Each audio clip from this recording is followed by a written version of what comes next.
Kepada Satpol PP, ini saya sedikit kecewa ketika armada truk Satpol PP saya butuhkan untuk bergerak agar bergabung dengan tim ke lapangan. Ketika saya tidak bisa menghubungi Ampun, tidak ada satupun sopir Satpol PP yang membawa truk yang tinggal di ID datang ke saya. Syederalun Bupati Aceh Timur Iskandar Usman Al-Farlaki mengungkapkan kekecewaannya kepada Satuan Polisi Pamong Praja atau Satpol PP. Kekecewaannya ini diluapkan dalam apel bersama aparatur sipil negara atau ASN pada Senin 2 Desember 2025 saat kondisi hujan. Iskandar marah lantaran hari pertama hingga ketiga bencana banjir, Satpol PP tidak membawa truk ke posko utama banjir. Ia meminta kepada pejabat setempat untuk bekerja dengan maksimal. Nantinya, kepala dinas yang lambat memberikan data insiden banjir akan dipecat. Al-Farlaki juga menyoroti tingginya bahan pokok dan kebutuhan lain akibat bencana banjir.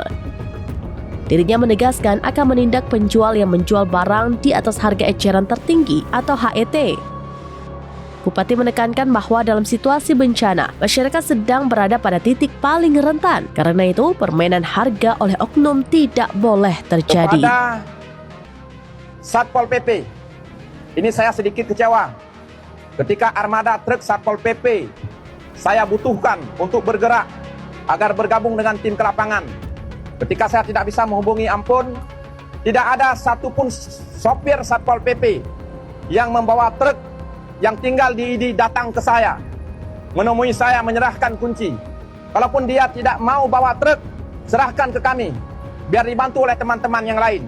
Baik teman-teman dari TNI, dari Yon TP, atau teman-teman sipil lain yang membantu saya selama ini. Hampir tidak ada ASN yang mendampingi saya, hanya teman-teman sipil dan tim saya yang bergerak. Mulai dari hari pertama sampai dengan hari ketiga.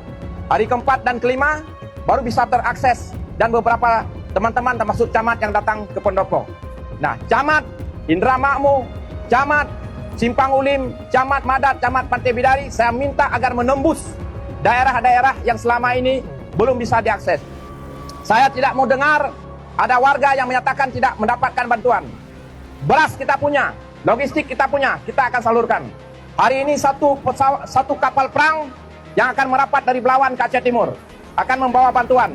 Nanti bantuannya akan masuk lewat laut. Kemudian ada bantuan juga yang akan tersalurkan melalui helikopter dan melalui udara. Kita masih menunggu uluran tangan pusat dan uluran tangan pemerintah provinsi oleh karenanya siap siaga ini paling dibutuhkan.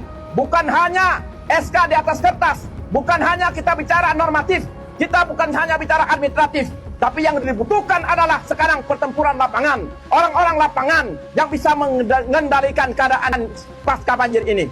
Bapak Ibu sekalian, pesan saya ini hanya sampaikan sekali. Bila ada kepala dinas setelah amanat ini saya sampaikan, tetap ingin mencari masalah, maka saya pastikan akan saya berhentikan di tempat. Begitu juga dengan camat yang tidak bisa mengirim data dalam waktu sepekan ke depan secara rinci, juga akan saya evaluasi. Seluruhnya ini menjadi perhatian. Saya tidak akan main-main untuk proses penanganan bencana ini. Terima kasih Bapak Ibu sekalian. Wassalamualaikum warahmatullahi wabarakatuh. Download Tribun X sekarang. Menghadirkan lokal menjadi Indonesia.